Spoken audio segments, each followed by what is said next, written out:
गावै तदालय कृष्णाय कृष्णभक्ताय तद्भक्ताय नमो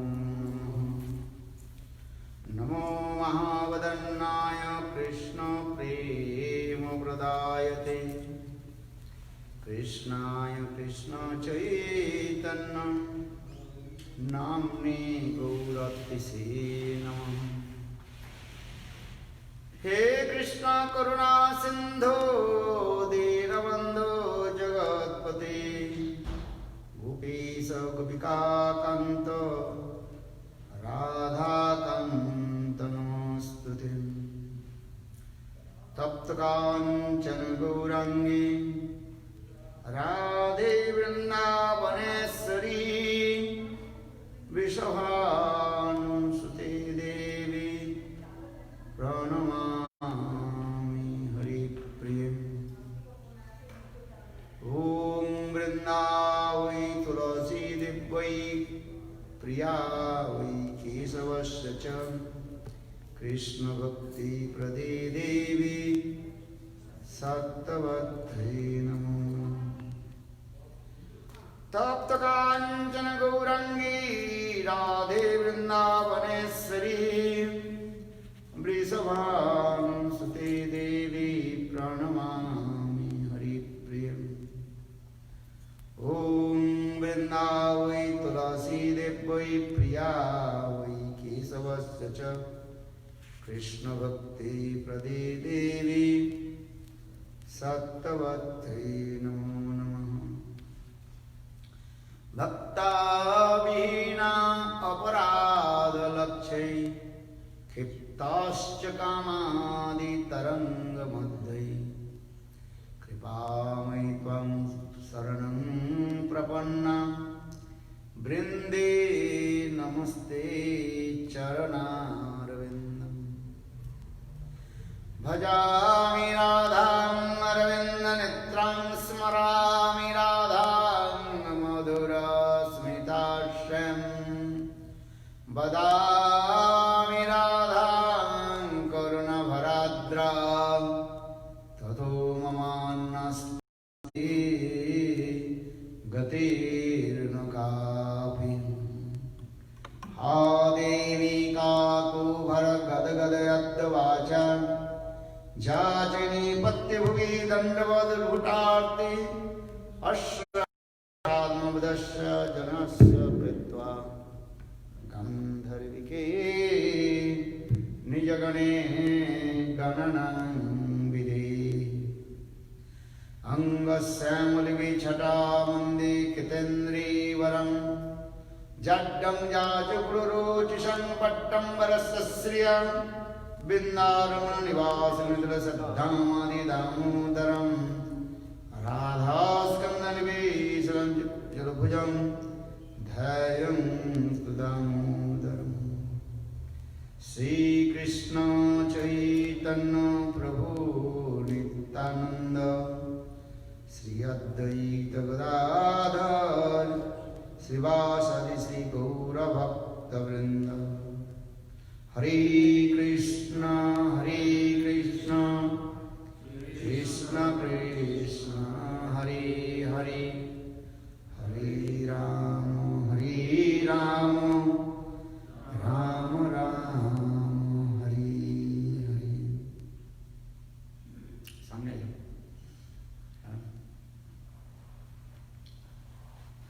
सर्वप्रथम मेरे गुरुपाद गुरु नित्य लीला प्रविष्ट ओम विष्णुपाद अष्टोत्तर सदस्य श्रीमद भक्ति वेदांत श्रील वामन गोस्वामी महाराज एवं नित्य लीला प्रविष्टम विष्णुपाद अष्टोत्तर श्रीमद भक्ति वेदांत श्रील नारायण गोस्वामी महाराज के अवचरण कौल में अनंत कोटि साष्टांग दंडवत ज्ञापन करता हूँ।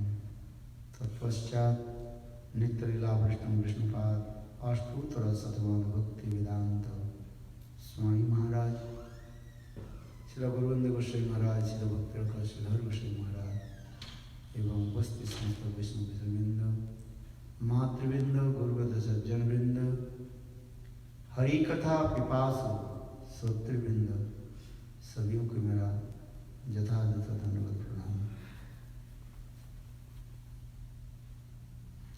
कल हम लोगों ने कुछ कथा श्रवण कर रहे थे जिसमें कृष्ण रास से अंतर्ध्यान होने के पश्चात फिर गोपियों की अत्यंत सुंदर विरह भावयुक्त कीर्तन आदि श्रवण करके कृष्ण रहन पाए। कृष्ण गोपियों की निकट प्रादुर्भूत हुए, प्रकट हुए। उस समय कृष्ण के ऐसे सुंदर भी रूप वर्णन होते जा रहे हैं। तासाम अविर सौरी स्मयमान मुकाम भुजो। सुखदेव गोस्वामी पाद भी कह रहे हैं, हे महाराज परीक्षित, जब कृष्ण गोपियों की समाज में अन्य सभा में जब प्रकट हुए तो उस समय कृष्ण के भी एक सुंदर रूप भी उसमें वर्णन होते जा रहे हैं। तासन अभिर्वी सौरी स्मयमान मुकाम। सुखदेव गोस्वामी पाद मनुष्य साक्षात वह लीलाओं के दर्शन करके और वर्णन कर रहे हैं। सुखदेव गोस्वामी पाद गोपी भाव में अभिष्ट हो गए थे, इसलिए उन्होंने गोपियों की हृदयगत भाव को समझ करके और थोड़ा बहुत रुष्ट होकर के क्रोध प्रकाश करते हुए कृष्ण के प्रति थोड़ा कटाक्षपात भी करने लगे। थोड़ा शासन वाक्य अथवा कुछ ऐसे शब्द बोलने लगे, करें तासाम अभिर्वी सौरी स्मयमान मुखम भुजम। कृष्ण के संबोधन कर रहे हैं। कैसे? वो कृष्ण सौरी वंश, सूर वंश में, यानी क्षत्रिय वंश में। यदि कृष्ण गोप वंश में आते, वैश्य कुल में आते, तो कृष्ण गोपियों निकट व गोपियों के इतने कष्ट नहीं देते। जो गोपियां कृष्ण के लिए सर्वस्व तिलांजलि जलांजलि देकर के और उनके चरण में, यानी कृष्ण के चरण में सर्वतो रूप में समस्त प्रकार के आत्मसमर्पण किए, ऐसी गोपियों की कृष्ण ने कष्ट दिया। इसलिए श्री सुखदेव गोस्वामी पाद कृष्ण के कैसे संबोधन कर रहे हैं? क्या बोला? सौरी मन, तुम सूर वंश में व क्षत्रिय वंश में तुम आए हो। देखो कृष्ण के यहां पर कहने की भी तात्पर्य है, कृष्ण कौन सा वंश में आए हैं? क्षत्रिय वंश में आए हैं कि वैश्य कुल में आए हैं? ये भी थोड़ा बहुत विवादित वस्तु है, डिस्प्यूट विषय। क्योंकि देखो कृष्ण मथुरा के रहने वाले लोग कहते हैं कृष्ण देवकी और वसुदेव के पुत्र है। आज तक भी लोग विवाद करते रहते हैं। और जो गोकुल में रहने वाले लोग ब्रजवासी, वो लोग कहते हैं कृष्ण नंद जसोदा के पुत्र है। देवकी और वसुदेव की तो ये लोग क्षत्रिय वंश में आए, और नंद जसोदा ये लोग वैश्य कुल में आए। इसकी कथा भी, वंश की परिचय भी थोड़ा बहुत हमें जानना भी चाहिए। ये कृष्ण की कुल में जो है देवोमेर नाम से है एक व्यक्ति, उनके दो पत्नियां थी, एक वैश्य कुल के पत्नी और एक क्षत्रिय कुल की पत्नी है। वैश्य कुल के जो पत्नी से परजन्य हुई, और परजन्य से जो है उनके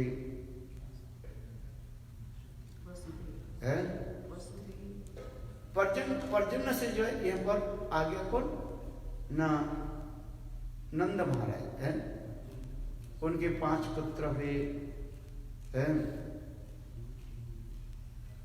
जैसे उपानंद, सुनंद, नंद, अभिनंद, ऐसे के 5 श्री नंद महाराज के पुत्र कृष्ण, ये वैश्य कुल में।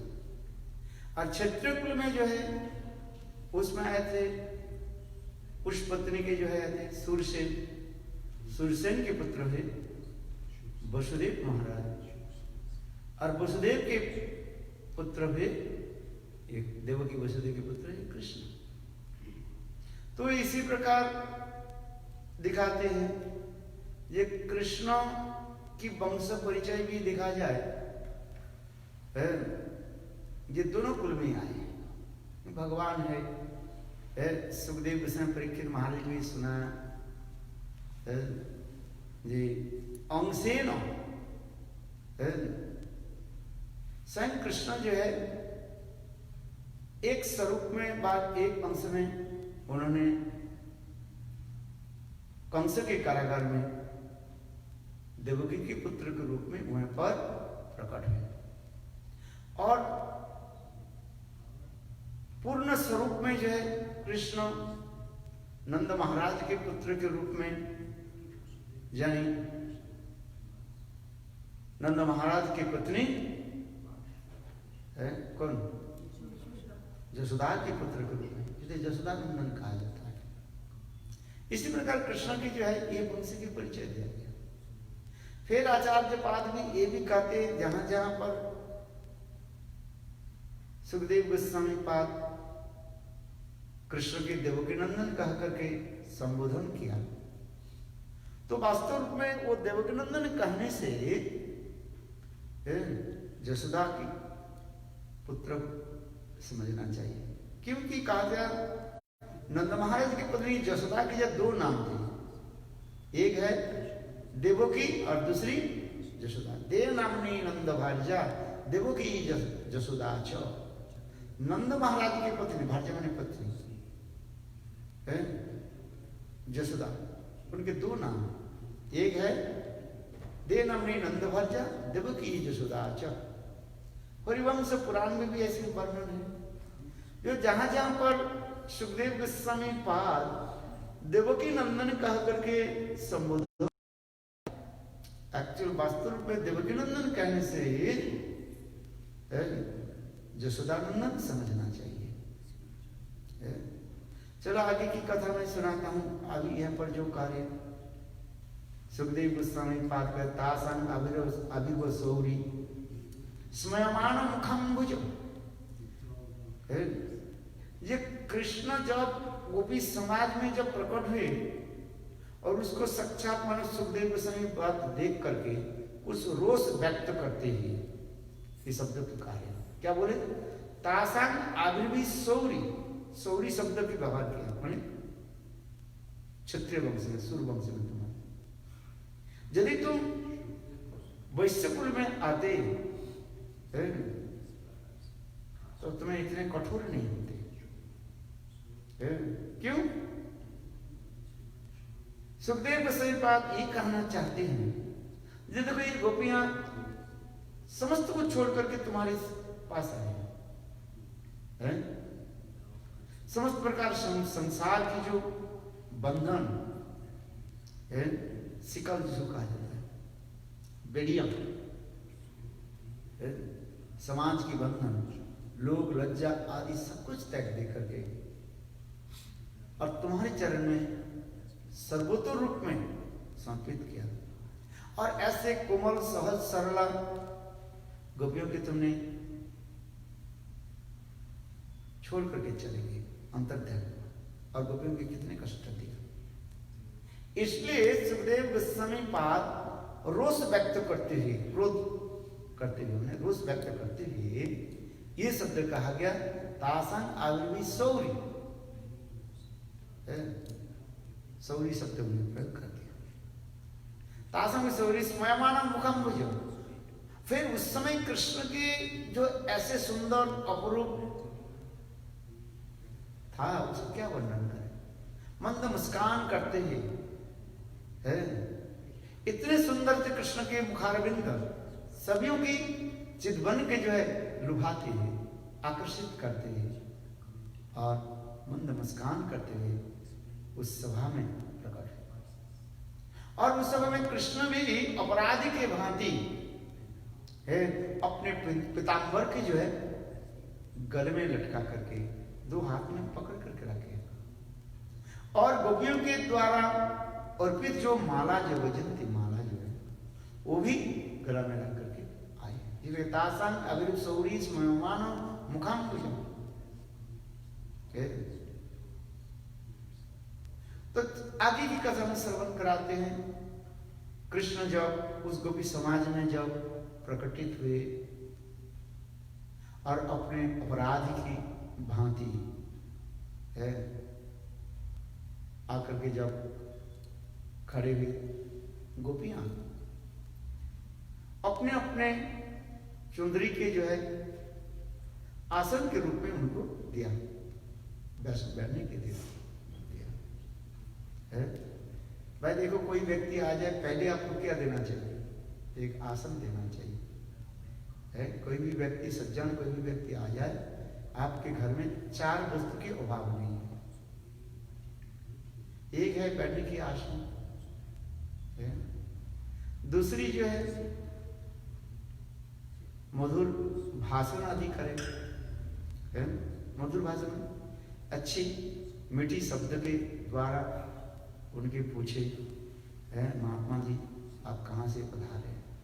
आगच्छन्तु महाभागा नित्य कीर्तनीय श्रीहरि मंदिरी। आइए महाराज पधारिए है, बहुत दूर से आप चल करके आए, थोड़ी समय आप यहाँ पर बैठिए, विश्राम कीजिए। ये शब्द तो हो सकता है, भगवान ने इतने सुंदर जिह्वा दिया है, तो जिहा के द्वारा मधुर वचन के द्वारा स्वागत करते ही नहीं करते, इसमें कौन सा पैसा खर्च होता है? क्योंकि यही जो है भारतीय सभ्यता संस्कृति की एक विशेष लक्षण का है। कोई व्यक्ति आ घर में, आइए महाराज बैठ, आइए पधारिए, बैठ। बहुत दूर से आप चल करके आ रहे हैं, 2 सेकंड 2 मिनट आप बैठिए महाराज। इसके पश्चात तीसरी क्या है? थोड़ा पानी पिला दीजिए, थोड़ा पानी पिला दीजिए बस। यदि आपके पास कोई भोजन की सामग्री हो तो भोजन कराइए, कोई भी बात नहीं, थोड़ा पानी पिला दीजिए। महाराज बहुत दूर से आप आ रहे हैं, आपके गला मुंह आदि सूख गए, थोड़ा पानी पी लीजिए। और चौथा क्या है?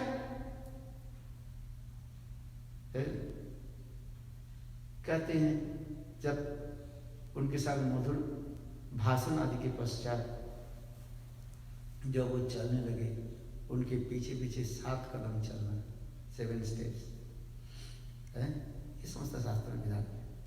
चलो आगे की कथा सुनाता हूँ, समय मेरा संक्षेप है।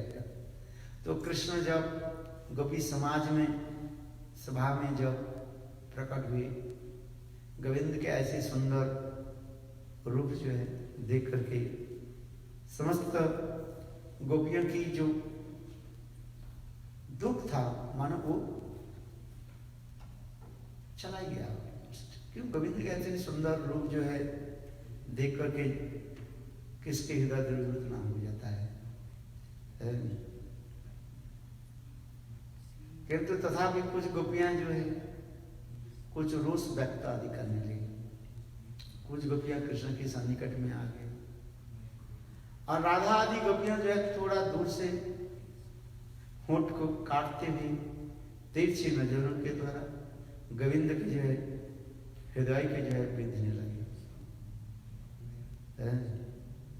चंद्रावली आदि गोपियां आदि जो है कृष्ण के सन्निकट में आकर के उनकी कुशल वार्ता आदि पूछने लगे। ये समस्त वर्णन है हमारे आचार्य पाद लिखा है।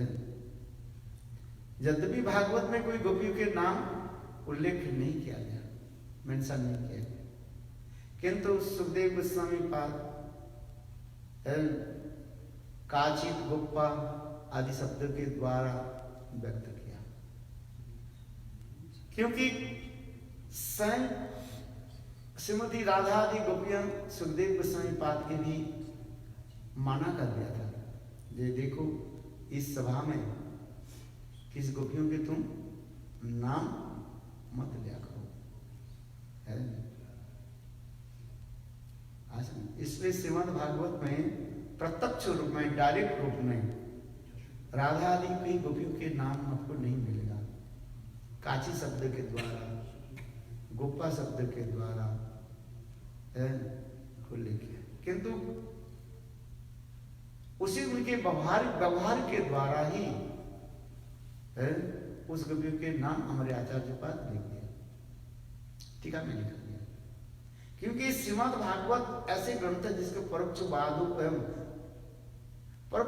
के द्वारा ही, परोक्षवाद इनडायरेक्ट रूप में जब कोई किसी के वर्णन किया जाता है उसमें एक आनंद की आस्वादन होता है, समझ। चलो आपके नाम नहीं लेकर के आपके कोई ऊपर के हम वर्णन करें तो सब लोग देखेंगे, है। चलो यहाँ पर एक महिला बैठी हुई है, किसको बोले, जैसे आज काली चादर है ओढ़ करके बैठी है। अच्छा सब लोग के नजर देखे कहाँ जाएगा? अच्छा कौन यहीं पर काली चादर है ओढ़ करके बैठे हैं, सब देखेंगे नहीं देखेंगे, किंतु आपके डायरेक्ट नाम लिया जाए उसमें कोई आपको नजर नहीं डालेगा, है कि नहीं? कोई देखेगा। किंतु देखो उसी प्रकार परोक्ष बात डायरेक्ट रूप में जब कोई वस्तु की लिया जाता है व वर्णन किया जाता है उसमें सब लोगों के हृदय में ये उत्सुकता बढ़ते हैं, इगारनेस होता है, बोले है क्या। और कोई वस्तु जब खोल करके रख दिया जाता है, प्रकाश हो जाता है, उस वस्तु के प्रति इतने आदर सम्मान नहीं होता है। जो वस्तु जितने परिमाण कवर होता है, आच्छादित होता है, उस वस्तु के जानने के लिए उतने हमारे हृदय में उत्कंठा जगते हैं। तो श्रीमद् भागवत ऐसे अमल पुराण है, अमृतमय ग्रंथ है, जिसमें ऐसे ही शब्दों के जो है छुपा करके रखा है, इसलिए कहते हैं परोक्ष बाधु वयम। इस श्रीमद् भागवत में जितने भी कथा है कुछ परोक्ष बात इनडायरेक्ट रूप में वर्णन करते जा रहे हैं। माधुर्य का प्रकाश तब होता है जिस वस्तु का हम इनडायरेक्ट रूप में जो व्यक्त करें। डायरेक्ट रूप में यदि शब्द की दिया जाए है, उसमें अलंकार शास्त्र में उसके महत्व अधिक नहीं होता है। समझ में आ रहे हैं? जिन लोगों ने साहित्य आदि लिटरेचर आलोचना करते हैं, अध्ययन करते हैं, पढ़ते हैं, उन लोग के इस विषय में क्या है, क्योंकि जिस वस्तु के जितने परिमाण हम इनडायरेक्ट रूप में व्यक्त करते जाएंगे, बोलते जाएंगे, उस वस्तु के सौंदर्य माधुर्य और भी प्रकाशित होता है। चलो हमारे कहने की तात्पर्य यह है, ये कौन कौन गोपियां कृष्ण के निकट में आ गई और कौन कौन गोपियां कृष्ण के दूर में है, ये समस्त उनके हाव भाव क्रिया आदि के द्वारा सुखदेव गोस्वामी पाद वर्णन किया। क्योंकि स्वयं राधा आदि गोपियां, समस्त गोपियां सुखदेव गोस्वामी पाद के हृदय पटल में प्रकटित होकर के माना कर दिया था। जब सुखदेव गोस्वामी पाद गोपियों की सौंदर्य माधुर्य, उनके हाव भाव कथा आदि वर्णन करने के लिए इच्छा की, तब उस समय समस्त गोपियां, राधा आदि गोपियां सुखदेव गोस्वामी के अंतर हृदय में प्रकटित होकर कहने लगे, नौन बदा हे सुखदेव, हम लोग के नाम मत लिया करो, क्योंकि अनाधिकार व्यक्ति के निकट हम लोग की नाम मत लो। क्योंकि जब सुखदेव से या परीक्षित महाराज की कथा सुना, भागवत सुना, उस समय उस सभा में अनेकों प्रकार के जो है लोग बैठे हुए थे, हैं कर्मी, ज्ञानी, जोगी, अद्वैतवादी, हैं उपहास करने वाले भी होता है, उपहास करने वाले व्यक्ति भी आ जाता है। आज कुछ लोग कथा सुनने के नहीं आते, वो किस लिए आते हैं? किस लिए आते जानते हैं? उपहास करते हैं, अथवा वो क्या करते हैं? अपने काम सिद्ध करते हैं। इसमें 3 प्रकार श्रोता होता है। एक होता है श्रोता जो सुनते हैं ध्यान से, उसके श्रोता कहा जाता है। और एक होता है सोता, माने सो जाता है। कथा प्रारंभ हुई और उनके नींद चालू हो गया, बस उनके नाक बिल्कुल जो है बस चालू हो गया, स्नोरिंग है, पीछे बिल्कुल बैठ जाएंगे और कथा समाप्त हो गया। जय जय श्री राधे जय। अरे महाराज आज की कथा कैसे गजब था, बढ़िया कथा सुनाया महाराज। बोले क्या सुना? बोले महाराज आप कथा आरंभ कर दिया, मेरे नींद आ, घर में तो नींद नहीं आती, किंतु आपकी कथा में इतनी शक्ति है, दवाई लेना नहीं पड़ता है। कथा प्रारंभ हुई बस मेरे नाक अपने आप काम करना शुरू कर दिया। इसको कहा जाता है श्रोता का है। और तीसरी जो होता है सरोता कहा जाता है। सरोता जानते हो? इंद्र शर्मा जो सुपारी काटने वाले जो होते हैं उसे काट, उसे सरोता कहा जाता है। तात्पर्य क्या है? उनकी भी कथा के सुनने की कोई मतलब नहीं है। जपमाला ले लेते हैं, पीछे आ जाता है, सिटिंग अगेंस्ट लिंडर, बस बैठ जाता है और बैठ करके क्या करते हैं? हरे कृष्ण बस अपना भागवत चालू कर देते हैं। ये भागवत सुनता नहीं, अपना भागवत क्या है? अपने घर गृहस्थ की कथा शुरू कर दी। अरे बताओ तेरे कितने बेटा है, कितने बेटी है, बेटी की शादी हो गया, कहाँ शादी हुई? इधर वक्ता जो हरि कथा बोल रहे हैं उससे कोई मतलब नहीं है, और अपना भागवत शुरू कर दिया बस। उधर पीछे भागवत हो रहे, इधर दूसरी भागवत हो रहे, 2 भागवत चलता रहता है। समझ में आना? उनके कोई संसार की ये कथा हरि कथा के साथ कोई लेन देन नहीं है।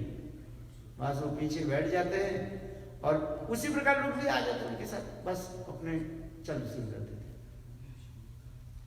तो ऐसा नहीं होता है। इसलिए कहा गया और कोई बोले हे सुख हम लोग किसी के नाम मत लिया करो, है?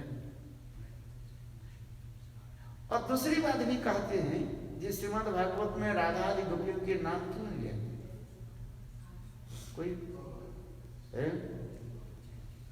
तो उसमें भी हमारे आचार्य पाद कहते हैं सुखदेव गोस्वामी पाद राधा जी के गुरु मानते थे। एक दिन पहले दिन कथा सुनाया ना, स्वयं राधा जी सुख पक्षी के जो सुखदेव के जीवन चरित्र सुनाया है, उनके ऐसे सारी शिक्षा दी। गुरु के स्मरण होने के साथ ही साथ राधा आदि गोपियों के स्मरण होने के साथ ही साथ वह सन्मासिक भवित मूर्छा। बोले राधा आदि गोपियों की स्मरण होने के साथ ही साथ सुखदेव गोस्वामी 6 महीने काल तक जो है मूर्छित हो जाते थे। बोले इतने विरह अनुभव होता था। आज समझ रहे हैं? पहले दिन मैंने कहा था जितना आपके संबंध ज्ञान होगा और उतना ही परिमाण आपके उनके प्रति स्नेह ममता बढ़ते रहेगा। उससे जब बिछोड़ हो जाएगा ना, उस विरह के सहन करना इतना सहज नहीं होता। रामायण की कथा सुना देता हूँ। ये विरह जब यदि है तो सहन कैसे होता है, लोग कैसे जी रहता है, बड़े बड़े भक्त लोग भी कैसे जी रहते हैं विरह में। देखो हनुमान जी सीता की खोजने के लिए समुद्र लांग करके लंका में गए। फिर राम और लक्ष्मण, सुग्रीव आदि ये सब भगवान रामचंद्र के निकट बैठे, समुद्र के तट पर बैठे। इतने भगवान रामचंद्र अपने स्थान पर बैठे थे, टेंट में बैठे थे। उनके पास सुग्रीव बैठे हुए थे और बाहर अंगद खड़े हुए थे। इतने समय सभी बंदर जो है जय सिया राम, जय सिया राम, जय सिया राम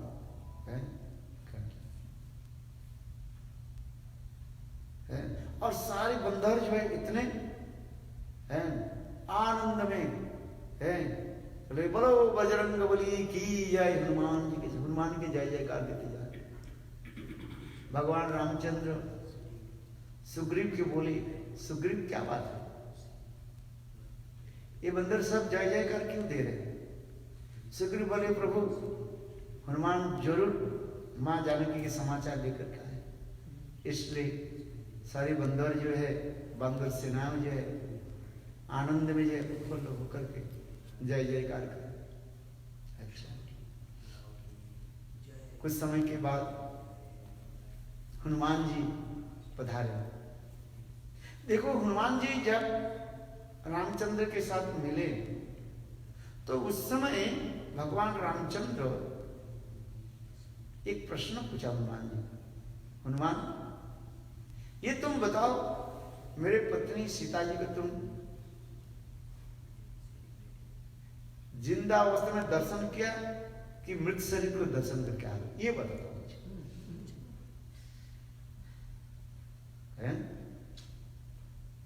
हनुमान जी कहेंगे प्रभु ये प्रश्न क्यों कर रहे हैं, ये प्रश्न क्यों कर रहे हैं? मैं साक्षात मां जानकी से मिल करके आ रहा हूं, कि ये प्रश्न क्यों कर रहे हैं? ये सीता देवी के मैं जिंदा के रूप में दर्शन किया कि उनकी मृत शरीर में दर्शन? रामचंद्र इसलिए पूछ रहे हैं। रामचंद्र से कह रहे देखो मैं जब अयोध्या त्याग करके जब चलने लगे, मेरे पिता दशरथ महाराज मेरा विरह के सहन कर नहीं पाए। कथा वर्णन है इसमें रामायण में। हराम हराम करके दशरथ महाराज प्राण छोड़ दिया। राम की विरह सहन करना दशरथ महाराज के लिए संभव नहीं है। जो लोग राम के प्रेमी है, रामायण के प्रेमी को रामायण में लिखा है दशरथ महाराज हराम हराम हराम करते ही बस प्राण को त्याग दिया। इसलिए रामचंद्र करे जे मेरे पिता मेरे विरह में शरीर धारण कर नहीं पाए। क्यों? वास्तव विरह ऐसे वस्तु होता है उसके शरीर धारण करना संभव नहीं होता है। विरह में एक अग्नि के ताप की भांति इतना ताप उत्पन्न होता है, विरह ताप के सहन करना ये संभव नहीं। और मेरे पत्नी सीता जी है विरह, मेरे विरह में वो कैसे प्राण को धारण करेंगे? इसलिए मेरा मन में ये प्रश्न उठ रहा है, क्या मेरी पत्नी सीता जी के तुम जीवित अवस्था में दर्शन करके आ रहे हो कि उनकी मृत शरीर के दर्शन करके आ रहे हो? प्रश्न सुना कि नहीं? पहले प्रश्न के अच्छे तरह से समझ लो। राम इसके उत्तर तो बाद मैं देता हूं। मैं उत्तर नहीं, रामचरितमानस में है इसको, तुलसीदास जी ने सुंदर इसके वर्णन किया। रामचंद्र यही प्रश्न पूछा, ये हनुमान तुम ये बताओ मेरी पत्नी सीता देवी के तुम जीवित रूप में दर्शन करके आ रहे हो कि उनकी मृत शरीर के दर्शन करके आ रहे हो? क्योंकि मेरे विरह में सीता देवी के प्राण रक्षा करना किसी प्रकार से संभव नहीं। इसलिए मैं यही प्रश्न पूछ रहा हूं, क्या तुम साक्षात रूप में उनके दर्शन? हनुमान जी बोले, प्रभु मैं उनके साक्षात रूप में दर्शन किया, उनके साथ भी वार्तालाप की है, और उन्होंने ये भी दिया, वो क्या बोले, अंगूठी भी दी। रामचंद्र कहने लगे, अच्छा बताओ तो सीता देवी मेरे विरह में अपने प्राण कैसे रखा शरीर में? मेरे पिताजी तो प्राण रख नहीं पाए विरह में, जैसे मैंने पहले बता दिया ना, तो सीता देवी कैसे रखा आप बताओ। तो उसमें हनुमान जी सुंदर एक चौपाई सुना दी है। क्या है जानते हैं आप? नाम पहारू दिवस निशि ध्यान तुम्हारो कपाल, नाम पहारू दिवस निशि ध्यान तुम्हारो कपाल है। अरे मैं बोलता बोल जाता हूँ, नाम पहारू दिवस निशि ध्यान तुम्हारो निज पद पंकज प्राण कहीं जो पाठ। तुलसीदास जी लिख रहे हैं। सॉरी प्यार को मैं थोड़ा बहुत डिसमाइंड हो गया, फिर याद कर दोबारा बार करने से याद हो जाता है, बोलता कहूँगी रावण कथा जो है। नाम पहारू दिवस निशि ध्यान तुम्हारा कपा निज पद लोचन, मैं बोल गया, याद है किसी को? नाम पहारू दिवस निशि ध्यान तुम्हारा निज पद पंकज प्राण कहीं जो निज पद पंकज लोचन प्राण कहीं जो पाठ। उसमें देखो, नाम पहारू दिवस निशि है, लिख दो आप, नाम पहारू दिवस निशि। इसके तात्पर्य मैं बता दूं, हनुमान जी एक कहते जा रहे हैं, प्रभु सीता जी भी सदा सर्वदा आपके नाम छोड़कर कुछ नाम नहीं करते। नाम और नाम में कोई भेद नहीं है। नाम पहारू दिवस निशि ध्यान तुम्हारे और निज पद लोचन पंकज प्राण कहीं जो बाट। मिला को यदि कहीं मेरा थोड़ा गलती हो गई थोड़ा देख लो उसमें। नाम पहाड़ है, पहाड़ माने पहरेदार है। नाम पर आपके जो नाम जो रा और मां, ये मानो दो पहरेदार सिक्योरिटी गार्ड है। इसके नाम पहाड़ दिवस निशि बोले, देखो सीता देवी के प्राण रूपी पखरुड़ी जो है पहरा कौन दे रहे हैं, सिक्योरिटी कौन है? बोले आपके दो अक्षर जो नाम जो है, ये सिक्योरिटी गार्ड मानो बाहर बैठे हुए। नाम पहारू दिवस निशि माने सीता देवी सदा सर्वदा आपके नाम बिना और कोई नाम जप ही नहीं करती है। नाम पहारू दिवस निशि ध्यान तुम्हारो कबाल। पर उनकी ध्यान क्या है? नहीं, आपके चरण कमल में, और मानो वो लगा हुआ है। एक तो बाहर सिक्योरिटी गार्ड है, आपके दो अक्षर जो तो नाम जो है र और म है, और इसके बाद क्या है? ध्यान। बोले आपके ही सदा सर्वदा ध्यान करते रहते हैं। उनकी ध्यान में और कोई व्यक्ति है ही नहीं है। नाम पहारू दिवस निशि ध्यान तुम्हारो और निज पद लोचन है। और उनकी जो आंख जो है आपकी चरण कमल छोड़कर कुछ देखते नहीं, ध्यान में केवल आपकी चरण कमल, निज पद लोचन पंख है। और उसमें क्या है ना, मानो ताला लगा हुआ है। नाम पहारू दिवस निशि ध्यान तो निज पद लो निज पद पंकज, थोड़ा एक शब्द रह गया जिसमें ताला लगा हुआ है। जैसे देखो बाहर कौन बैठे हैं? Security guard. इसके बाद क्या हो गया है? क्या लगा हुआ है? दरवाजा लगा हुआ है। अच्छा, फटक लगा दिया। फटक लग जाते हैं ना, है? फिर तीसरी क्या, उसमें जो है उसमें तवा भी लगा हुआ है, तो कहां से जाएगा? उनकी प्राण, सीता देवी के प्राण तो निकलने वाले था, आपके विरह में जाने वाले था, किंतु आपके नाम जो है, नाम है, मिल गया, पढ़ो।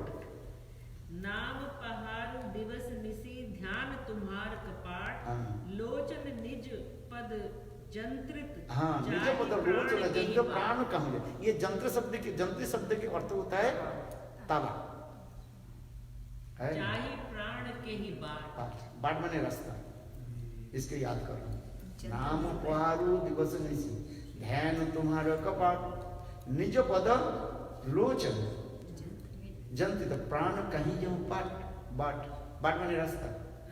प्राण कैसे निकले? निकले कहां से? जाने की कोई रास्ता नहीं है? इतने सुंदर हनुमान जी इतने सुंदर करके बताए, बड़े विरह दशा नहीं ऐसे होता है। वो तो अपने प्रियजन के विरह सहन नहीं कर सकते है, किंतु देखो सीता देवी तो रामचंद्र के विरह में सदा सर्वदा वही उनकी चरण कमल की ध्यान करते जा रहे। ये श्लोक याद करो। नाम पहारू दिवस निसी, पहाड़ बने पहाड़ पहले दार जो सिक्योरिटी गार्ड है, नाम पहारू दिवस निसी, बोले दिन रात आपके नाम ही जप करते जा रहे। इसलिए मानो नाम रूपी पहरेदार जो है वो उनकी प्राण को जो है रक्षा कर। नाम पहारू दिवस निसी ध्यान तुम्हारे कपाट, और उनके कपाट क्या क्या है? फटक क्या है? फटक जो होता है दरवाजा जो है वो क्या है? आपकी ध्यान करते बस, और कुछ नहीं। उनके ध्यान में आपके प्रति छवि छोड़ करके दूसरे को उसको दिखाई नहीं पड़ता है। जो नाम पहारू दिवस निसी ध्यान तुम्हारा कपाट, निज पद लोचन जंत्रित है। हे प्रभु आपके चरण कमल में इतने उनके निविष्ट है आंख और कहीं ही इधर उधर नहीं जाती है। मानो वो जंत्रित शब्द का अर्थ होता है जो मानो ताला लगा रखा है, इधर उधर नहीं, और प्राणों कहीं यूं बाट, सीता जी के प्राण जाने के बाहर जाने का रास्ता ही है।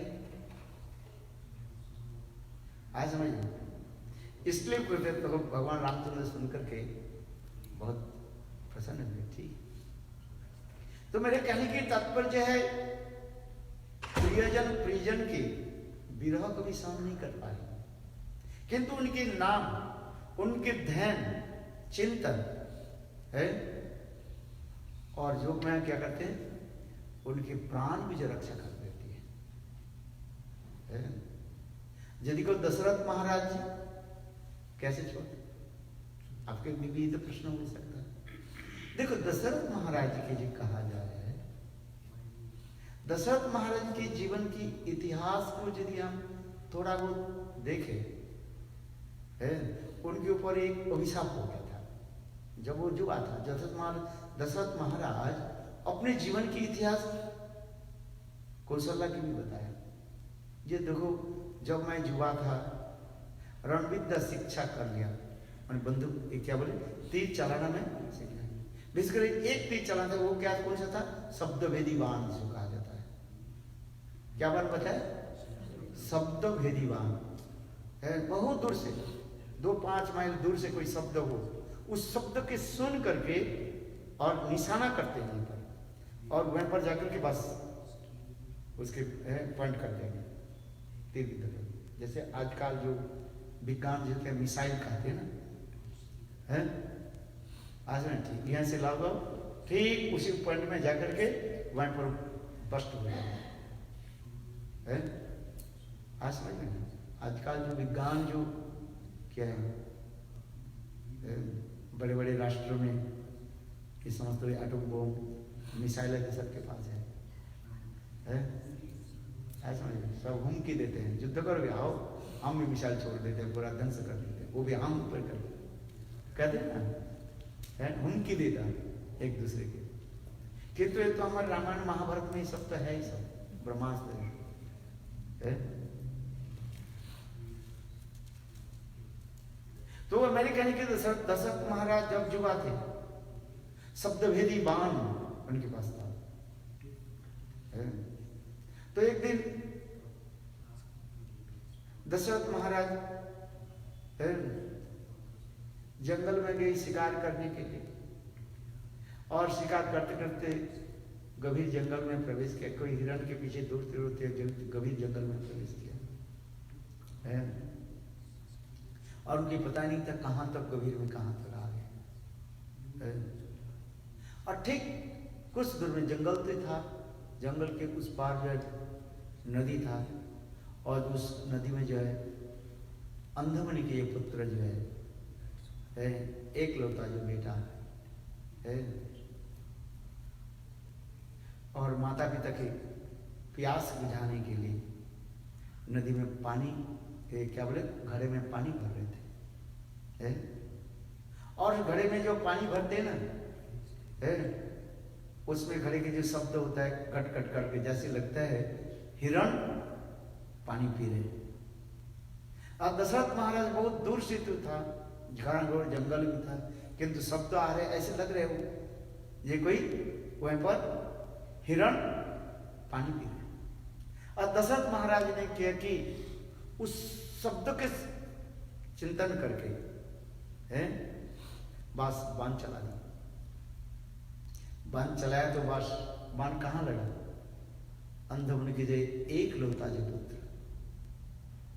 है उनके छत में लगा, और रोना मनुष्य की शब्द। दशरथ महाराज दौड़ दौड़ करके गए,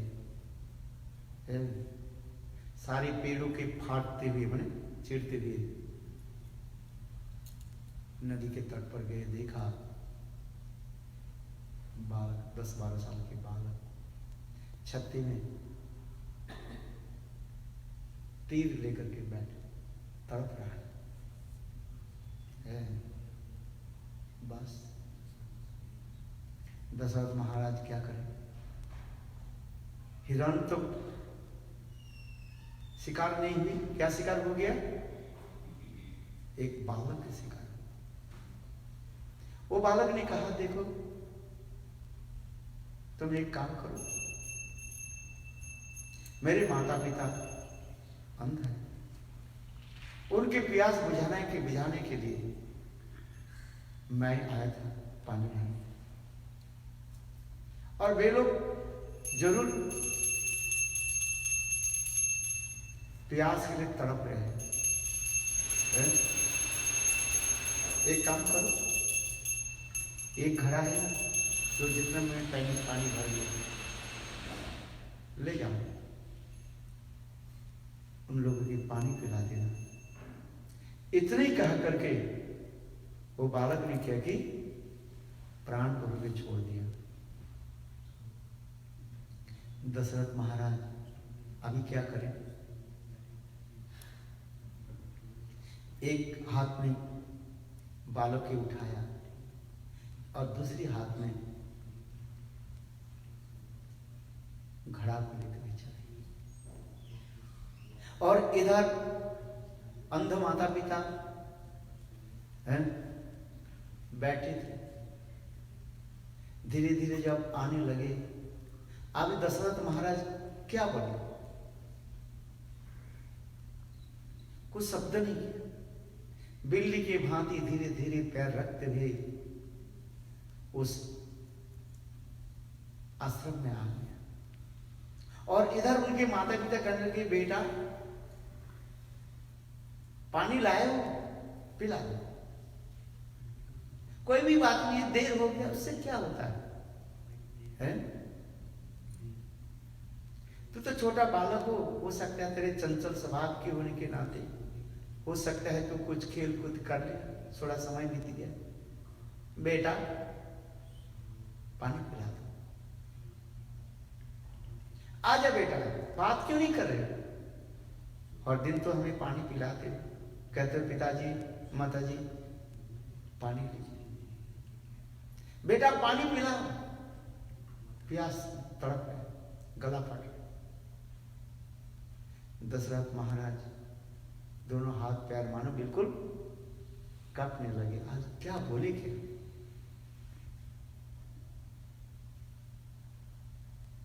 दशरथ महाराज अंत में सत्य को प्रकट किया, कहने लगे, हे मणिवर, अनजान में भूल हो गई, क्षमा करें। अरे तुम कौन हो? बताओ तो, मेरे बेटा कहाँ है? क्या तू मेरे बेटा नहीं? कहा नहीं महाराज, मणिवर, अनर्थ हो गया। आपके बेटा जब पानी भर रहे थे, मैं दूर से जंगल के अंदर शब्द भेदी बांध चलाया, हिरण समझ करके बांध चला दी, और आपके बेटा मेरे तीर निशाने से मरे। किंतु आपके बेटा ने अंतिम शब्द हमें ये 29 आदेश मुझे दिया, ये पानी जो है मेरे अंत पिता माता को पिला देना। इसलिए मैं आपके पास आया, थोड़ा पानी पी लीजिए। बस इतने सुनते ही वृद्ध मां जो है, मूर्ख, तेरे हाथ में पानी पी। जीवन की एक सहारा मेरा था, एक ही पुत्र था, है? अब तू मेरे पुत्र के वध करके मार दिया, तेरे हाथ में पानी पिएंगे? मूर्ख, आंख तो है नहीं, हम तो तुझे तो देख नहीं पाएंगे, तू कौन हो, है? तेरे हाथ में पानी पिएंगे? बस इतना ही कहते हुए और कुछ नहीं बोले, बेटा बेटा करके बस उनकी मां शरीर त्याग दे दिया।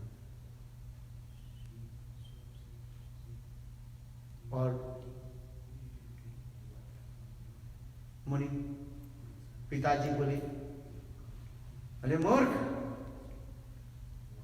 तुम मेरे बेटा की हत्या करके और हमें पानी पिलाने आए हैं? लज्जा शर्म नहीं है?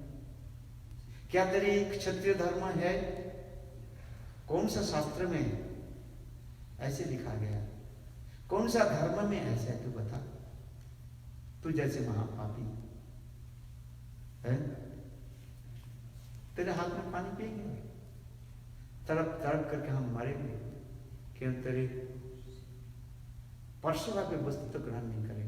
आंख तो नहीं है जी तुझे देख ले, तू कौन हो? जैसे भी हो, तू अपने लिए परिचय दे दे। मूर्ख,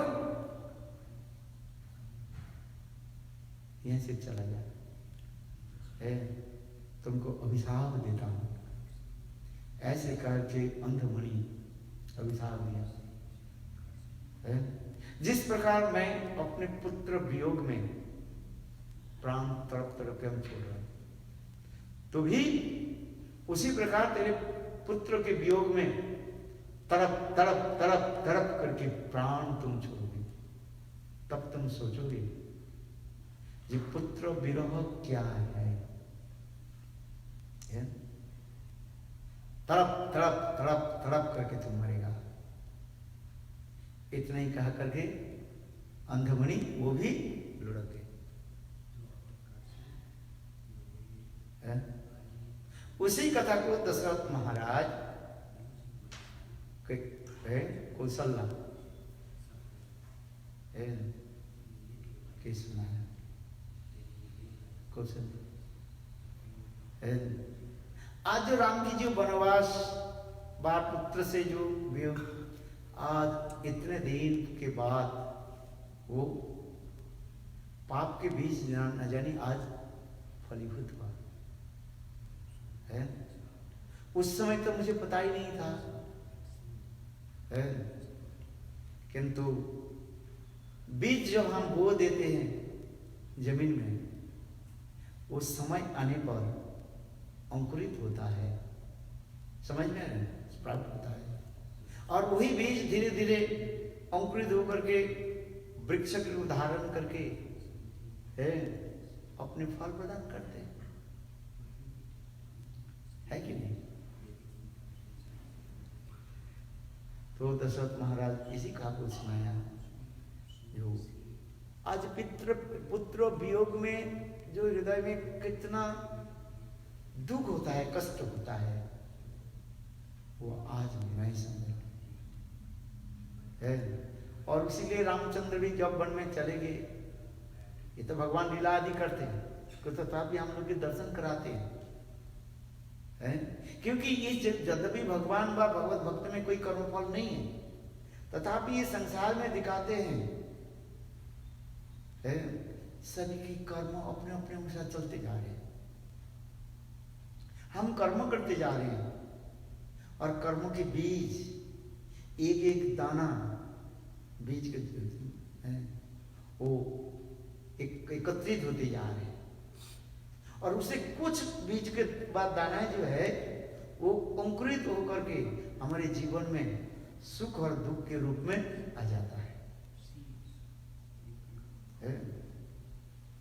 यद्यपि भगवान और शुद्ध भक्त में कोई कर्मफल नहीं है, ना उसे कर्म है ना उसे कर्मफल है, ना कर्म भोगना पड़ता है, तथापि इस संसार में एक दिखाना पड़ता है। लोकवत्व लीला के बोला भगवान मनुष्य के भांति लीला आदि करते रहते हैं। इसलिए दशरथ महाराज ने मैंने ये कथा सुनाया, ये भी दिखा दे। इसलिए दशरथ महाराज रामचंद्र की यानी पुत्र वियोग में ये कितने कष्ट होता है वो भी दिखा दे। और जो मैं अभी आगे की लीला को भी दिखाने के लिए आज समझिए वो भी रामायण में दिखा दिया। नहीं तो रामचंद्र 14 साल के बाद तो बस लौट करके आ जाते आराम से। जी दशरथ महाराज प्राण नहीं त्याग देते हैं, भरत जी आकर के क्या करते आप बताओ? वो लीला नहीं होती, रामचंद्र के आगे की लीला नहीं होती। रामायण में देखा ना, भरत जी जब ननिहाल से आए और अपने पिताजी की ऐसे मृत शरीर को देखा, फिर भरत जी के प्रेम की महत्व भी जगत में कहाँ प्रकाशित होते हैं? रामायण में तो ही, रामायण ऐसे एक अनूठा ग्रंथ है, अमृतमय ग्रंथ है, जिससे हमारे प्रत्येक जीवन की एक मानो साक्षात इतिहास कहा जाता है, हिस्ट्री है। और इतने हृदय को मन स्पर्श कर, मर्म स्पर्श करता है। प्रत्येक जीवन की एक साक्षात रूप में दर्शन कराते हैं। रामायण ऐसे मधुर ग्रंथ है, किंतु साथ ही साथ करुणांतक भी है। करुणांतक जानते हो माने वेरी पैथेटिक। प्रत्येक जीवन और रोज की जीवन की एक मानो इतिहास को जो है मानो लिखा गया, हर मनुष्य के जीवन की, ये हमारे नहीं तुम्हारे नहीं, सभी के जीवन की इतिहास, हिस्ट्री मानो रामायण में हमें दिखा गया। क्या धनी हो, दरिद्र हो, गरीब हो, विद्वान हो, मूर्ख हो, पंडित हो, यदि रामायण अध्ययन करे सभी को लगेगा ये रामचंद्र की कथा नहीं है, दशरथ महाराज की कथा नहीं है, भरत जी की कथा नहीं है, लक्ष्मण की कथा नहीं है, सीता जी की कथा नहीं है, ये कथा तो मेरा ही कथा है, ऐसे लगेगा। रामायण पढ़ करके देखो, आपको ऐसे लगेगा ये मेरे जीवन की इतिहास मानो वाल्मीकि ऋषि लिख करके गए। हर मनुष्य जीवन की कथा ऐसे लगेगा। भगवान तो रामचंद्र लीला करके चले गए, वो तो लीला है बस जगत जीव को दिखाने के लिए। किंतु आप जब उसको अध्ययन करोगे, श्रवण करोगे, ऐसे लगे ये मेरे जीवन की कथा है, कथा है, मेरे पारिवारिक की कथा है। परिवार में हम जो रहते, माता पिता भाई बंधु स्त्री पुत्र परिवार में रहते, वो मानो वही कथा हो जाए। मानो त्रिकाल ऋषि लोग लिख करके गाए। देखना रामायण पढ़ करके देखो, आप रोते रहोगे। रामायण यदि कोई पढ़े वो रोएगा जरूर, हंसने का नहीं है, रोएगा। कभी कभी मैं टीवी में रामायण देखा ना, कुछ समय देखने बाद बिल्कुल आंखों के आंसू की जो है रुकना संभव नहीं होता। इतने करुणांतक होता है। भरत जी की कथा देखो, ननिहाल से आए, कितने सुंदर में चित्रकूट वर्णन किया। भरत जी भरत शत्रुघ्न जब ननिहाल से पधारे और आकर के जब अयोध्या में राजमहल में जब प्रवेश कर रहे, भरत जी ने देखा सारे अपशकुन दिखाई पड़ते हैं। कहीं कुत्ता भौंक रहे हैं, कहीं जो है गधा जो है दिन में जो है हैक हो कैसे कर रहे, जितने प्रकार के सियार भोग रहे हैं। ये समझता क्या है? कहीं उल्लू बने और वो भी कहीं जो है दिन में जो है चीख रहे हैं। माने जितने प्रकार के अपशकुन जो है, अपशकुन समझते हो, इन ऑस्पिशियसनेस सब कुछ दिखाई दिख रहा है। वाम अंग जो है वो क्या बोले फपड़ने लगे।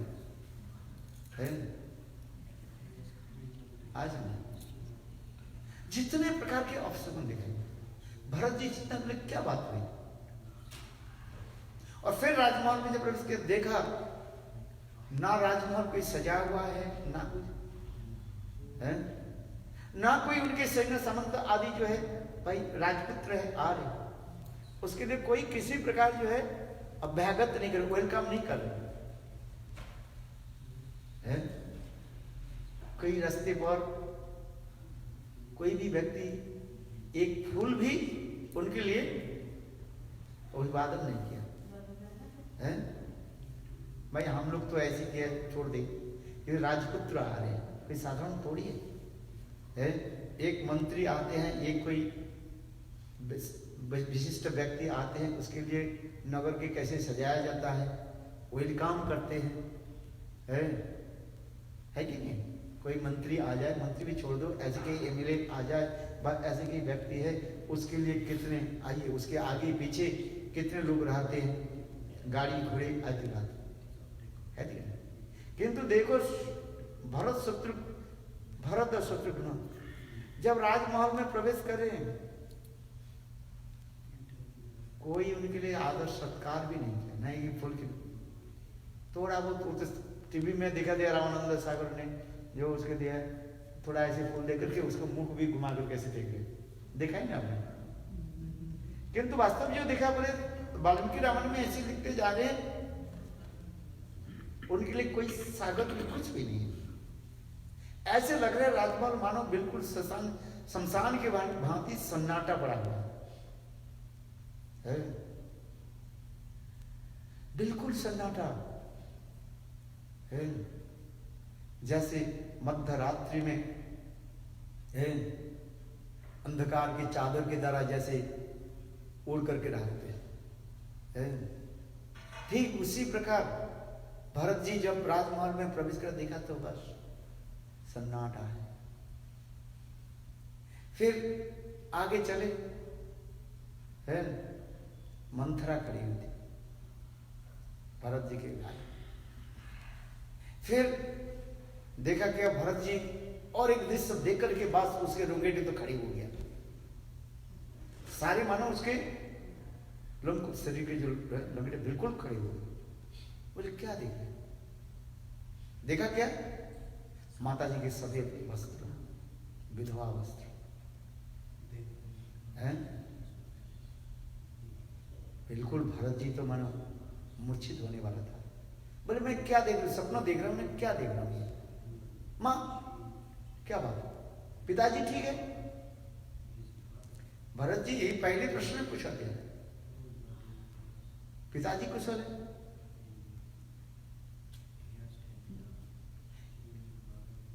नहीं, यहाँ पर जो है दिखा रहे हैं, भरत जी पहले पूछा मेरे भाई राम ठीक है, बड़े भाई राम के बारे में पूछा, फिर पिताजी के बारे में पूछा गया देखो, किंतु उन्होंने क्या उत्तर दिया? बोले सब ठीक हो गया है। कैकेयी ने क्या जवाब दिया? अरे बेटा भरत, कोई चिंता नहीं, तेरे सारे कंटक कांटे जो है सब चला गया, तुम्हारे लिए राजगद्दी, राजगद्दी। बोले हाँ सब है। भाई कहाँ है, भाभी कहाँ है, लक्ष्मण भाई कहाँ है? बड़े साहब वन में चले गए। पिताजी, पिताजी वो तो राम में अधिक आसक्त था ना, आराम करते हुए शरीर छोड़ दिया। बस भरत जी के साथ सब कुछ श्रवण के बाद पता, इसके बाद सब कुछ पता चला है। तो ये सब तो दिखाया रामचंद्र। मेरे कहने की यही तात्पर्य है। इसी प्रकार रामायण ऐसे एक ग्रंथ है, आप पढ़ो तो आपको लगेगा आपके नित्य प्रात्यिक जीवन के इतिहास में लिखा गया, आपके परिवार के जीवन के लिए लिखा गया। किस परिवार में नहीं होता है? रामायण महाभारत नहीं होता है। आप देखो है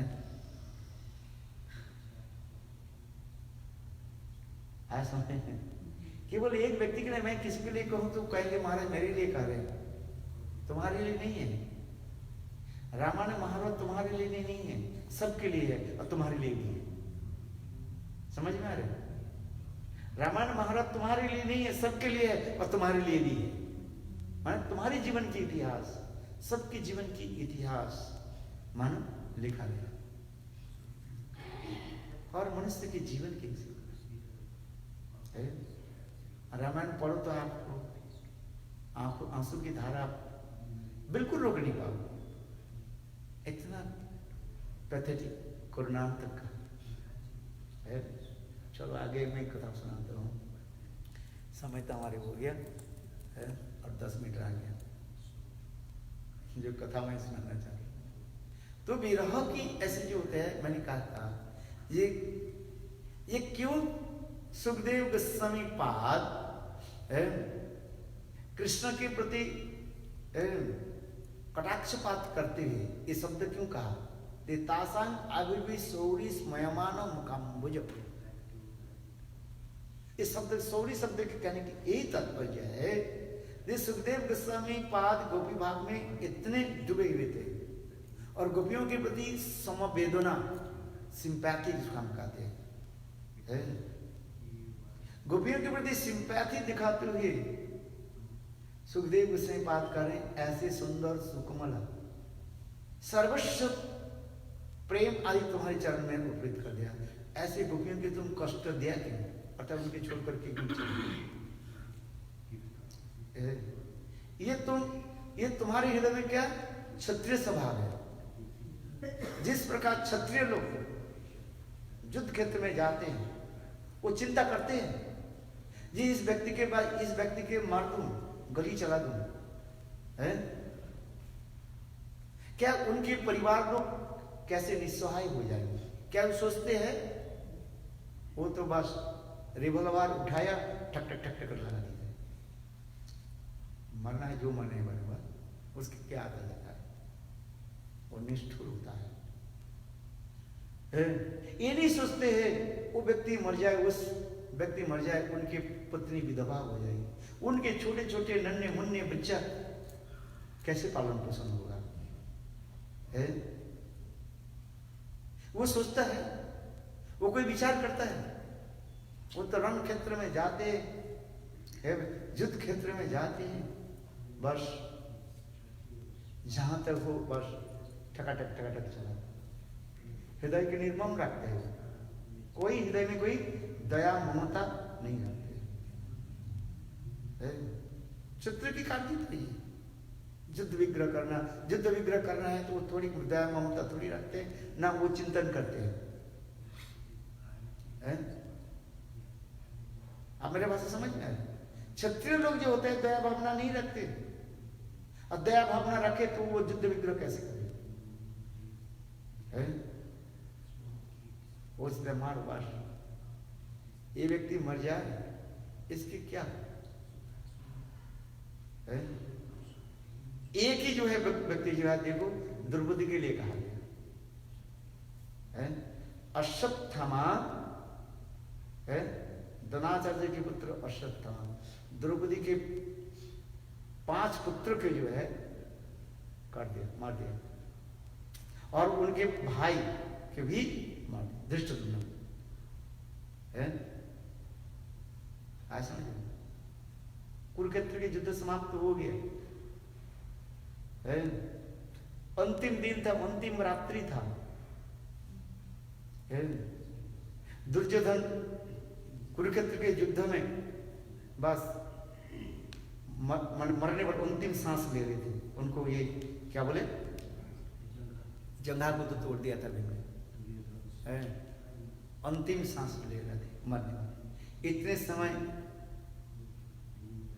द्रोणाचार्य के पुत्र अश्वत्थामा आकर के बोले, मित्र दुर्योधन तुम सबको सेनापति बनाया, मुझे तो एक दिन के लिए सेनापति नहीं बनाया। यदि मुझे एक दिन के लिए सेनापति बना देते, तुम्हारे हाथ में विजय आ जाता, तुम्हारे दशा ऐसे नहीं होता। केवल एक दिन की मुझे यदि सेनापति बना देते। उस समय दुर्योधन करने लगे, क्या करना है, जो तो होने वाला तो हो ही गया। बोले अभी तो अंतिम रात्रि है, कुछ समय के बाद तो मैं सिर छोड़। अश्वत्थामा बोले, मित्र तुम मुझे इस रात्रि काल में सेनापति बना दो। बोले युद्ध तो रात्रि काल में नहीं होता है। बोले रात्रि काल में सेनापति बना दो, है तुम्हारे विजय मैं बना देता हूं, कम से कम देख करके जाओ। बोले क्या, 5 पांडव के सिर को लेकर के तुमको मैं देता हूं, है तुम्हारे विजय। युधिष्ठिर क्या बोले, 5 पांडव के सिर लेकर मैं देता हूं, है कट कर लाता हूं। युधिष्ठिर भी बोल, जो नकुल सहदेव लो। तो उस समय दुर्योधन ने क्या की है, अपने जंघा की जो रक्त है ना, उसके लेकर के अश्वत्थामा के ललाट पर लगा दे दिया, राज तो जाओ तुमको सेनापति बना के रख। और उसी दिन स्वयं भगवान कृष्ण पांडवों के बोले, ये देखो आज इस टेंट में रहना नहीं है, दूसरी स्थान में चलो, विजय उत्सव मनाना, इस टेंट में रह के विजय उत्सव मत मनाओ। स्वयं भगवान सब कुछ करने वाला तो वही है ना, जिसकी इच्छा बिना एक पत्ता तो हिल नहीं सकते, भगवान सब कुछ करने वाले। तो उसी पांडवों की जो शिविर में है, द्रौपदी के 5 पुत्र और द्रौपदी के भाई धृष्टद्युम्न सोए हुए थे। और महादेव के बोले, शिव जी के बोले, शिव जी इसमें पहरा दो, बाहर कोई व्यक्ति प्रवेश न करे। अश्वत्थामा आ गया, अंधकार रात्रि था, मध्य रात्रि, अश्वत्थामा आ गए। अश्वत्थामा जब आगे प्रवेश तो कर नहीं पाएंगे, महादेव के हाथ में त्रिशूल है। अश्वत्थामा स्तुति आदि करने लगे। महादेव क्षणकाल के लिए केवल इसमें जाने दो, मैं देख लेता हूं। उन लोग तो विजय, पांडवों तो विजय हो गया है, मैं उनके एक बार देख लेता हूं। महादेव तो भोले भाले है, भोले भाले होते हैं ना, थोड़ा गंगा जल चढ़ा दो, बेल पत्ता चढ़ा दो, नमः शिवाय, और शिव जी करे ब्रह्म बुरी ब्रह्म जो कुछ करना है। शिव जी के क्या आता जाता है, शिव जी हमारे ऐसे बोलेगा है।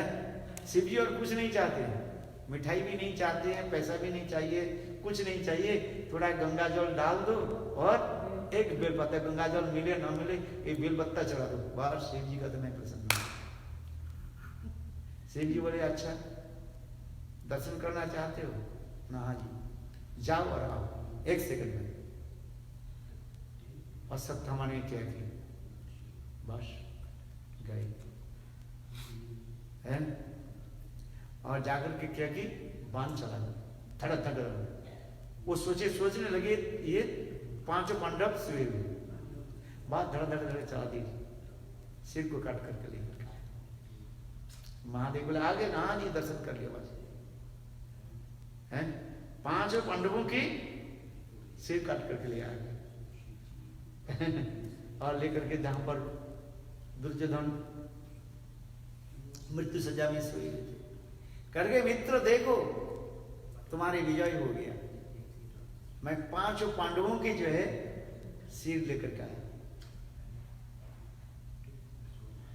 तब उस समय दुर्योधन कहने लगे, अच्छा मुझे जो मेरे जो 100 भाई की जो हत्या किया, भीम के सिर को तुम दो, मुझे दो, मैं कम से कम अपने क्रोध के संत कर लेता। बड़े मस्तक था, उसको भीम दुर्योधन ने के ऐसे उठाया और हाथ के द्वारा बोले, यही भीम हमारे 100 भाई को मारा बस। किंतु देखो दुर्योधन की हाथ में तो पाषाण के भांति था ना, द्रौपदी क्या बोले उनकी माँ की आंखों की ज्योति से तो उनके सारे शरीर पाषाण हो गया, सख्त हो गया। बोले देखो उसके द्वारा जैसे ऐसे लगाया, बस बिल्कुल जैसे छत्तू होता है ना, है छत्तू जानते हो क्या बोलते हैं उसको? मधुमक्खी नहीं नहीं, छत्तू जो है मशरूम जो होता है ना, ऐसे बोले मशरूम के जैसे होता है ना, बिल्कुल ऐसे चिपक गए। भीम ने कहा, अश्वत्थामा ये पंच पांडवों के शरीर एक मस्तक नहीं है, मैं जानता हूं। भीम के शरीर पर जो मैं गदा चलाता था, है उनके शरीर में ऐसे लगता था, है जैसे लोहे के ऊपर जैसे गदा मारने जैसे ठन ठन शब्द होता था, है ये भीम के मस्तक नहीं है। तुम ये बताओ किसके सिर लेकर के आया? ये पांडवों के सिर है, ये भीम के सिर है। इतने समय बिजली चमकने लगे, दुर्योधन ने देखा ये तो द्रौपदी के 5 पुत्र के सिर और उनके भाई धृष्टद्युम्न। उसमें दुर्योधन कहने लगे, अश्वत्थामा तुमने क्या किया? पांडवों के साथ हमारे शत्रुता है, किंतु पुत्रों के साथ नहीं। तुमने वंश की क्यों ध्वंस कर दिया? क्या द्रौपदी तुम्हें क्षमा करती है? युद्ध तो हमारे साथ जय विजय की तो युद्ध हो रहा है पांडवों के साथ, और उनके पुत्रों के तुमने मार। तो अब उस समय अश्वत्थामा विचार करने लगा, भी क्या करें?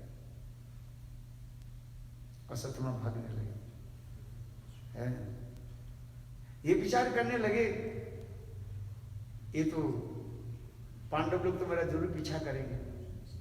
व्यासदेव के पास गए प्रायश्चित्त के उपाय बताने के लिए, मैंने जो दुष्कर्म किया है आज नहीं।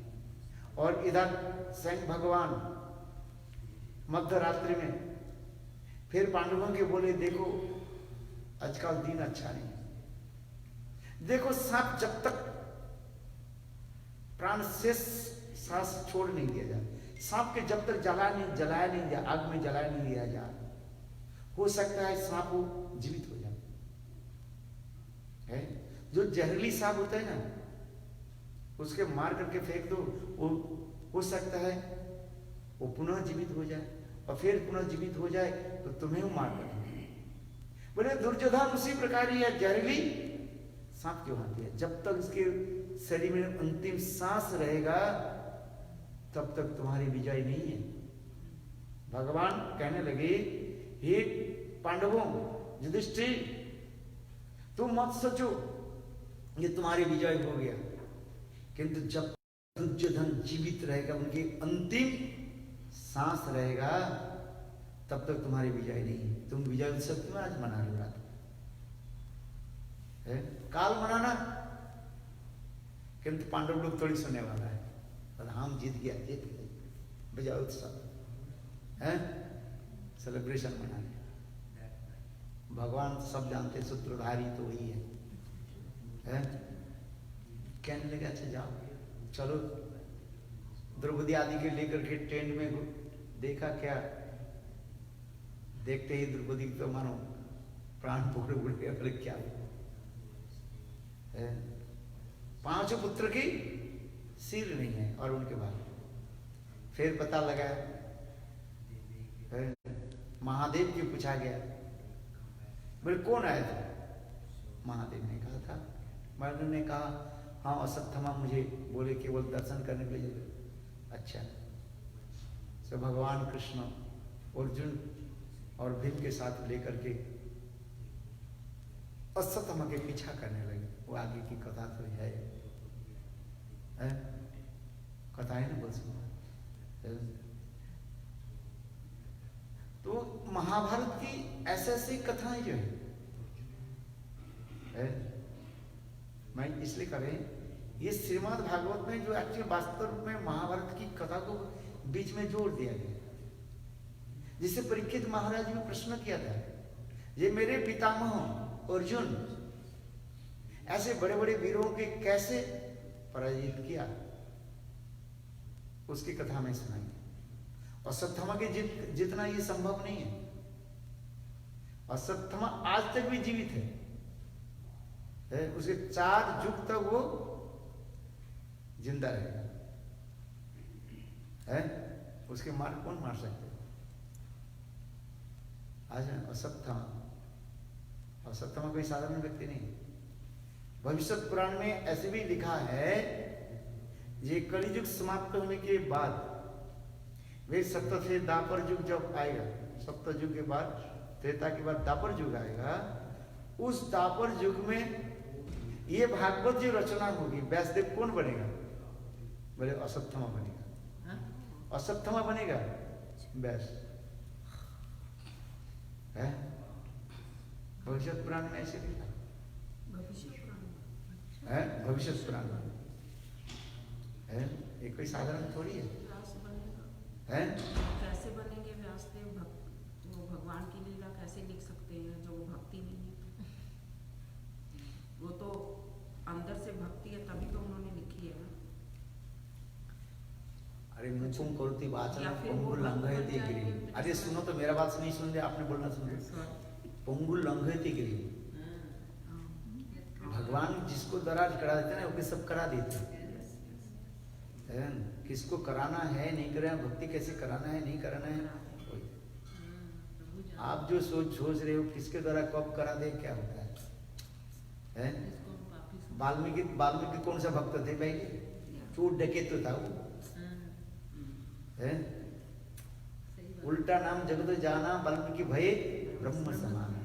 तो फिर तुलसीदास तो लिख लेना, है? किसको कैसे कराना, इसलिए कहा था पंगु लंघयति गिरिम, मुकुम करोति वाचनं पंगु लंघयति गिरिम, जत कृपा तुम बंदे श्री गुरु दीनोतारिणी। भगवान जिसके हृदय में जो प्रेरणा दे देते हैं, सबकी संचार कर देते हैं, वो सब कुछ कर सकते हैं। एक व्यक्ति आदि चोर डकैत है, दुष्ट दुराचारी है, भगवान उसके चित्त के शुद्ध करके फिर भक्त बना देते। तो उससे क्या आपके विचार है? भविष्य पुराण में ऐसे लिखा गया। ये अगले जो व्यास बनेगा दापर युग में, कृष्ण लीलाम की जो कथा जो लिखेंगे, वो कौन व्यास बनेगा? बोले अश्वत्थामा। अभी जो दापर युग में जो भागवत लिखा, वो किसने लिखा? कृष्ण द्वैपायन वेदव्यास, कृष्ण द्वैपायन वेदव्यास। ये अगले जो दापर युग जो होगा, उसमें भागवत जो प्रकट करेंगे बात लिखेंगे, यही अश्वत्थामा के ऊपर ये है आशीर्वाद है उनके बाद, वो व्यास बनेगा। देखो हम लोग निर्णय नहीं करते, सब कुछ भागवत में सब कुछ लिखा है, सब पुराण में सब लिखा है। एक इलेक्शन के द्वारा स्टेज नहीं होगा, है? कौन मंत्री बनेगा, कौन क्या बनेगा, वोट के द्वारा थोड़ी होता है। वो तो पहली सब शेड्यूल में सब है जो है। आज समझ में नहीं, इस संसार में हम कहते हैं चलो इस देश के प्रधानमंत्री कौन बनेगा, इस देश के राष्ट्रपति कौन बनेगा, है? वोट के द्वारा होता है। वो भी कुछ समय के रहने के बाद वो पद तय हो जाता है। किंतु जो हमारे प्राचीन शास्त्रों की जो कुछ भी लिखा है, वो सब पहले सब लिख करके रखा है। इस मनंतर में कौन इंद्र बनेगा, कौन ब्रह्मा बनेगा, कौन क्या होगा, सब लिखा हुआ है। भविष्य पुराण पढ़ करके देखो, है। शास्त्र तो लोग कम अध्ययन करते हैं, केवल तर्क करना जानते हैं, पढ़ता तो नहीं है, तर्क करता है। पढ़ो, है कौन क्या बनेगा, है सब कुछ लिखा है। भगवान को भगवान जिसको भगवान बोल देने से थोड़ी भगवान थोड़ी हो जाता है। जिसके जिसको मूर्ति रख दो बोले भगवान हो गया, तो भगवान के लक्षण क्या है?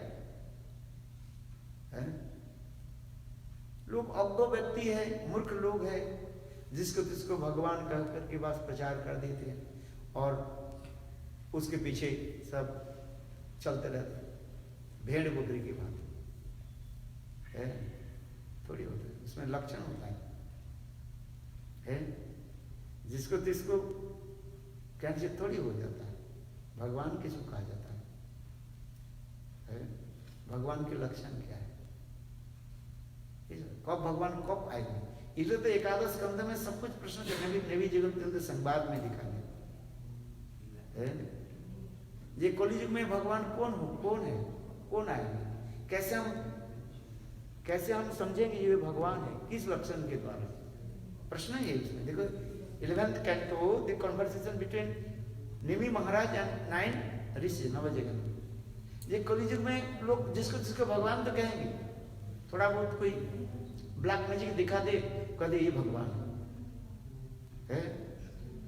किंतु भगवान कैसे हम समझेंगे, कैसे कौन सा सिम्टम के द्वारा हम उसको भगवान कौन है? कृष्ण वर्णन तिसाग्न संग पंगस्त्र पार्षणम जग्गई संकीर्तन प्राणी जजंते ही सुमेधस। स्पष्टीकरण करें। तप्ता सुरेश्वर राज्य लक्ष्मण धर्मिष्ठा जो वचसा जदगारण अर्णम माया मृगम दैत्यसितम नधावद वंदे महापुरुष दे चरणारविंदम। श्रीमद् भागवत में कहा गया है। इस कलियुग में ये चैतन्य महापुरुष स्वयं वही कृष्ण महापुरुष के रूप में आएंगे।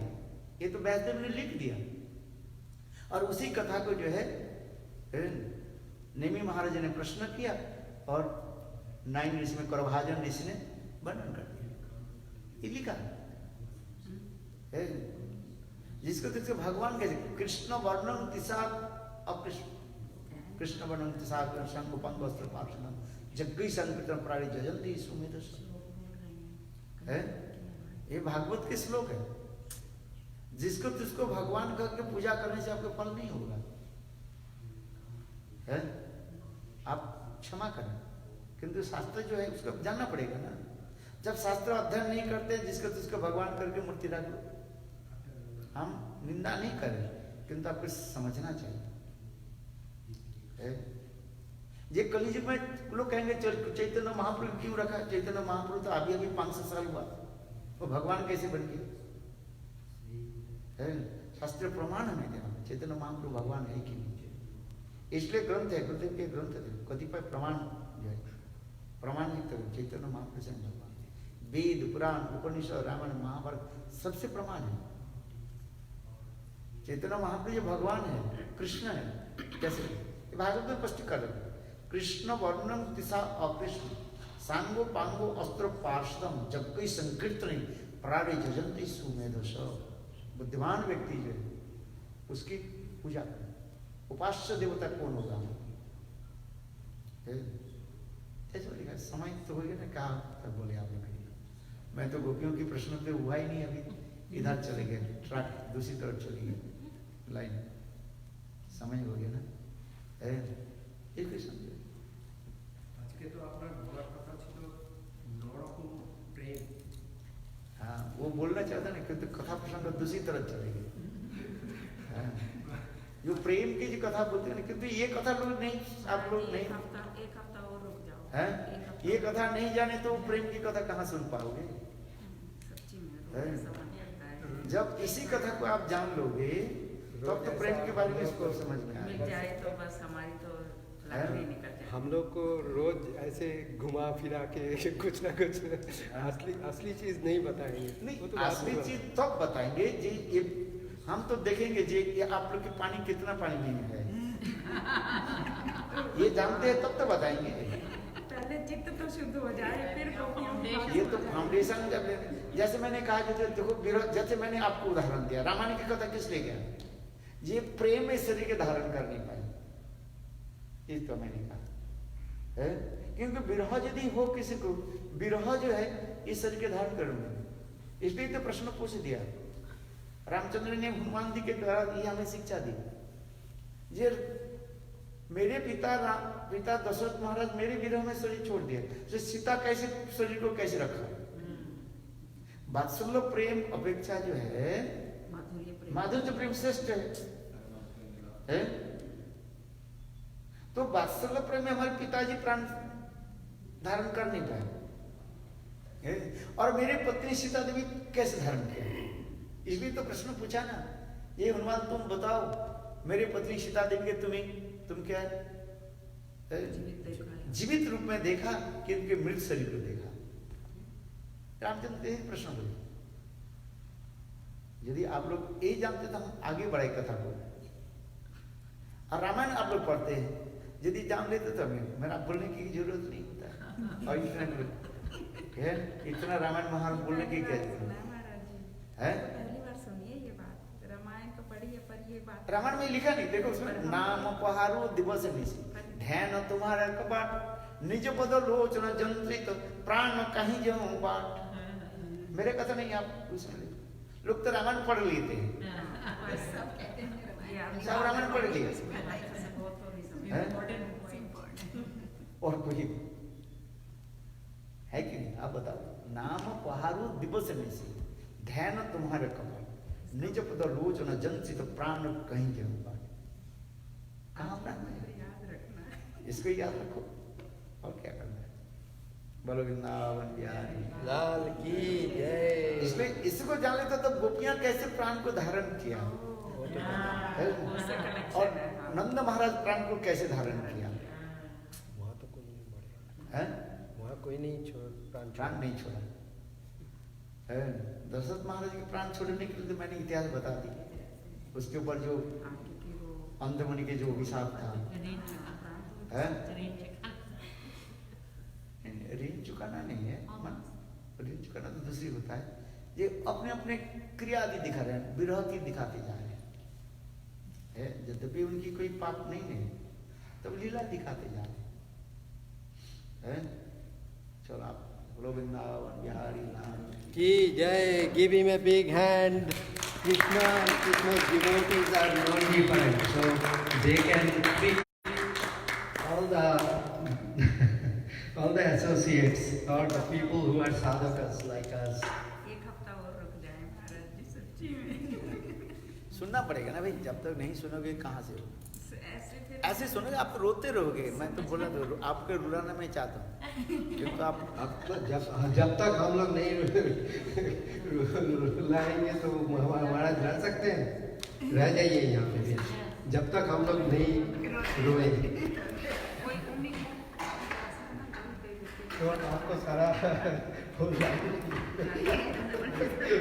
काम बनेगा कि नहीं ये पता नहीं।